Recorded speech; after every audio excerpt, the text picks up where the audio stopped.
నమస్కారం అండి. Doctor Mohammed Srinivas YouTube video ఛానల్‌కి మీకు స్వాగతం అండి. ప్రతి సంవత్సరం వర్షాలు రావడంతోటే వర్షాలు మొదలైన ఒక్క వారం 10 రోజులకి డెంగ్యూ జ్వరాలు విపరీతంగా ప్రతి రాష్ట్రంలోనూ మనకు తెలిసినటువంటి ఉభయ తెలుగు రాష్ట్రాల్లో కూడా ఇది చాలా ర్యాంపంట్‌గా ఉంది. ప్రస్తుతం అయితే ప్రతి ఇద్దరు ముగ్గురులో ఒకళ్ళకి డెంగ్యూ జ్వరం సోకటం కానివ్వండి, డెంగ్యూ జ్వరం వల్ల విపరీతమైన జ్వరాలు రావడం కానీ చాలా కామన్‌గా చూస్తూ ఉన్నాం. ఇది ఒక దోమ ద్వారా పాకుతోంది. మనం దోమల్ని సరిగ్గా ఇంట్లోంచి పోతున్నాము అని మీకు నేను చెప్పాను అనుకోండి, అంత హాస్యాస్పదంగా ఉంటుంది. ఒక రకంగా కూడా జాలేస్తుంది కదా. ఇంట్లో దోమలు లేకుండా చేసుకోవడం ఎలా అనేటటువంటి మనం మాస్టర్ చేయలేకపోతున్నాం. అని దానివల్ల డెంగ్యూ జ్వరం సోకుతోంది.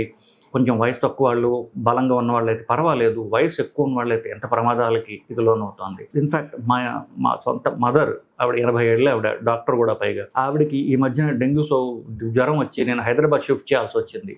సో 80 ఏళ్ళకి డెంగ్యూ జ్వరం సోకటం అంటే కొంచెం సీరియస్ ప్రాబ్లమే. అయినప్పటికీ ఆవిడ నేను ట్రీట్ చేసుకున్నాను కాబట్టి బయటికి లాగగలిగాను. ఇలాంటి ప్రాబ్లమ్స్ మనం ఇంట్లో ఇంకొకరికి రాకూడదు అనేటటువంటి అంశంతో ఈ వీడియో చేయడం జరుగుతుంది. సో ఈ డెంగ్యూ జ్వరము ఒక రకమైనటువంటి దోమ ద్వారా మనకి వస్తుంది. ఈ దోమలు ఎక్కువ ఎర్లీ మార్నింగ్ కానివ్వండి, సాయంత్రం పూటలు కానివ్వండి, ఎక్కువగా ఇళ్లలో మనుషులు కుడుతుంటాయి.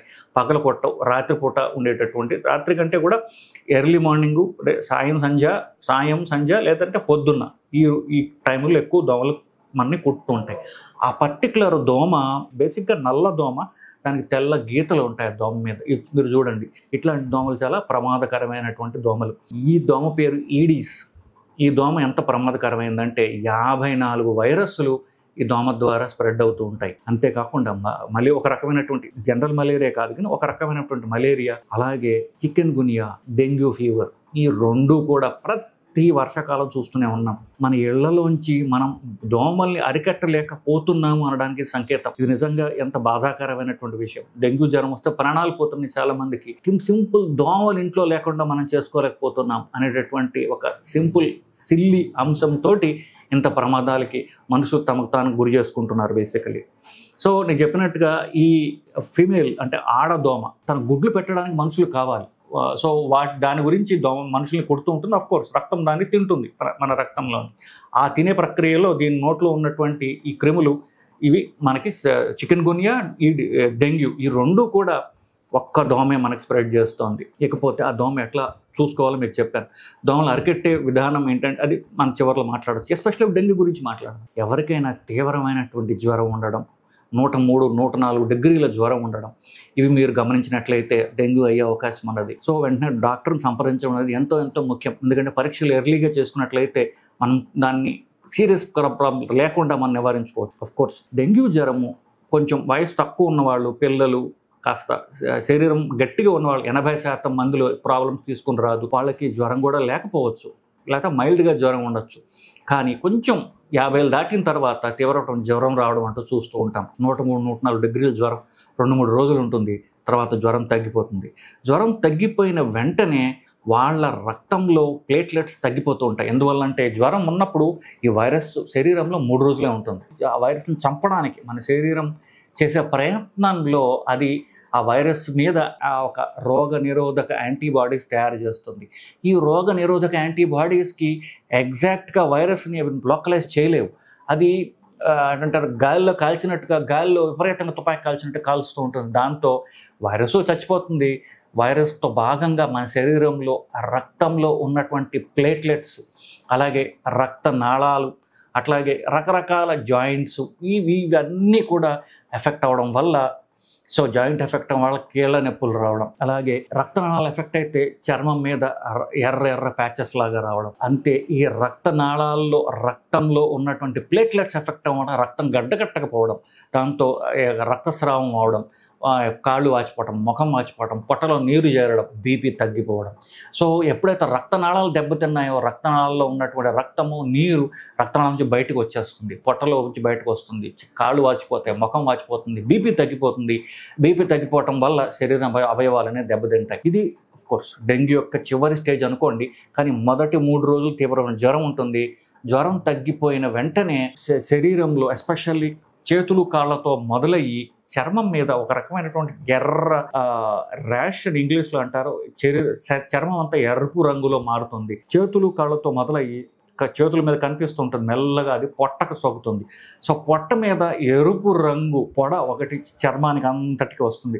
మీరు చేయి పెట్టి నొక్కినట్లయితే ఎరుపు రంగు పెట్టి తెలుపు వస్తుంది. చేయి తీసిన వెంటనే మళ్ళీ ఎర్రగా మారుతుంది. సో మొత్తం అంతా పొట్ట అంతా చర్మం అంతా ఎర్రగా ఉంటుంది. మధ్యలో చిన్న తెల్ల స్పాట్స్ మీరు చూస్తూ ఉంటారు. సో ఇది ర్యాష్ అని ఇంగ్లీష్లో అంటారు. దాన్ని ఎరుపు రంగు పొడ అని మీరు అనొచ్చు. అది జ్వరం తగ్గిపోయిన తర్వాత 3-4 రోజులకి ఇది మొదలవుతుంది. చాలా మందిలో నేను చెప్పినట్టుగా వాళ్ళకి రోగ నిరోధశక్తి గట్టిగా ఉంటే జ్వరం ఉండదు. ఈ ర్యాష్ ద్వారా మనం తెలుసుకుంటాం. అప్పుడైనా కనీసం మీరు డాక్టర్ సంప్రదించడం అనేది అవసరం, తీవ్ర కాంప్లికేషన్ అవాయిడ్ చేసుకోవడానికి. ఇకపోతే ఏం పరీక్షలు చేయాలి? ఎప్పుడైతే వైరస్ శరీరంలో వస్తుందో ఆ వైరస్కు సంబంధించినటువంటి ఒక పదార్థం మనం రక్తంలో పసిగట్టవచ్చు. మొదటి 3-4 రోజుల్లో NS1 అనేటటువంటి పరీక్ష మీరు చేసుకున్నట్లయితే యాంటీజెన్. సో అది మీరు రక్త పరీక్షల్లో కనుక అది వస్తే ఇది డెంగ్యూ అనేటటువంటిది మనకు నిర్ధారణ అవుతుంది. సో అప్పుడు మీకు సింపుల్ ట్రీట్మెంట్లు ఉంటాయి కొన్ని బేసిక్. సో జ్వరం ఉన్నప్పుడు వెంటనే NS1 అనేటటువంటి రక్త పరీక్ష మీరు ఇది చాలా ల్యాబ్స్లో విరివిగా మీకు దొరుకుతుంది. హైదరాబాద్ అక్కల్లా పెద్ద సిటీస్, వైజాగ్, తిరుపతి ఇట్లాంటివి అవసరంలా చిన్న టౌన్స్లో కూడా NS1 అనేటటువంటి పరీక్ష మీకు దొరుకుతుంది. పరీక్ష చేయించుకోండి. జ్వరం వచ్చింది, NS1 పాజిటివ్ వచ్చింది అనుకోండి, నేను చెప్పినట్టుగా ఈ వైరస్ వల్ల రక్తనాళాల్లో నీరు బయటికి పోయి బీపీ తగ్గిపోతూ ఉంటుంది. సో బాగా నీళ్లు తీసుకోవడం, లేకపోతే సెలైన్ ద్వారా సింపుల్ సెలైన్ పెట్టించుకోవడం, ఇది మీ ప్రాణాలు కాపాడుతుంది. బీపీ తగ్గిపోకుండా మీ ప్రాణాలు కాపాడుతుంది. బీపీ తగ్గిపోయినా కూడా సెలైన్ బాగా తీసుకుంటూ నీళ్లు బాగా తాగుతూ ఉంటే 1-3 రోజులు ఓపిక పట్టినట్లయితే తీవ్రమైన కాంప్లికేషన్స్కి మనం ఈ బీపీ తగ్గిపోవడం వల్ల కాంప్లికేషన్లు వస్తాయి. సో ప్లస్ ఈ ప్లేట్లెట్స్ బాగా తగ్గిపోవడం వల్ల మనకు కాంప్లికేషన్లు వస్తాయి. ఇవి తీవ్రమైనటువంటి కావు. 6 రోజుల పాటు ఓపిక పట్టి మనం బాగా నీళ్లు తాగుతూ సెలైన్లు పెట్టించుకుంటూ జ్వరం తగ్గించుకున్నట్లయితే ప్లేట్లెట్స్ అనేవి ప్రతిరోజు పరీక్ష చేయించుకుంటూ ఉండాలి. రక్తంలో ఈ ప్లేట్లెట్ సంఖ్య 20,000 కంటే తగ్గిపోతే అది నష్టం తప్ప, అది 1,00,000 ఉంది, 1,00,000 నుంచి 80,000కి వచ్చింది, 60,000కి వచ్చింది అంటే కంగారు పడాల్సిన అవసరం లేదు. 20,000 ప్లేట్లెట్స్ కంటే తక్కువ ఉంటేనే అది ప్రమాదానికి సంకేతం. సో అప్పుడు దాకా టెన్షన్ పడాల్సిన అవసరం లేదు. జస్ట్ వెయిట్ చేయండి. వెంటనే ప్లేట్లెట్స్ పెరగడం మొదలవుతుంది. 7-8 రోజుల కల్లా ప్లేట్లెట్స్ నార్మల్ అవుతాయి. 20,000 కంటే ఎక్కువ ఉన్నట్లయితే మనకు ప్రమాదం లేదు. అది తెలుసుకోవాల్సిన అంశం. సో సెలైన్ పెట్టించుకోండి, జ్వరం తగ్గించుకోండి. జ్వరం తగ్గిపోయిన తర్వాత మొదలవుతుంది యాక్చువల్లీ. సో సెలైన్ పెట్టించుకోండి, బీపీ తగ్గకుండా చూసుకోండి. ప్రతిరోజు ప్లేట్లెట్స్ పరీక్ష చేయించుకోండి. దీనికి బొప్పాయి ఆకులని ఇట్లాంటి నాన్ సైంటిఫిక్ ట్రీట్మెంట్లకు పోకండి. డాక్టర్ దగ్గరికి పోయి మీ బీపీ తగ్గకుండా చూసుకోండి, సరిపోతుంది. ప్లేట్లెట్స్ పరీక్ష చేయించుకోండి, మిగతా డాక్టర్ చూసుకుంటాడు. మీరు బొప్పాయి ఆకుల నుంచి వచ్చినటువంటి పపాయిన్ అనేటటువంటి క్యాప్సూల్స్ ఇట్లాంటివి తీసుకుని నాన్ సైంటిఫిక్ ట్రీట్మెంట్ తీసుకుని మీరు ఉన్న డ్యామేజ్ కాకుండా కొత్త డ్యామేజ్లకి మీరు లోన్ కాకండి. సో డెంగ్యూ ఫీవర్ అంటే ఏమిటి, రోగ లక్షణాలు, దాని నివారణ మీ అందరికీ తెలిసిందని ఆశిస్తున్నానండి. నమస్కారం.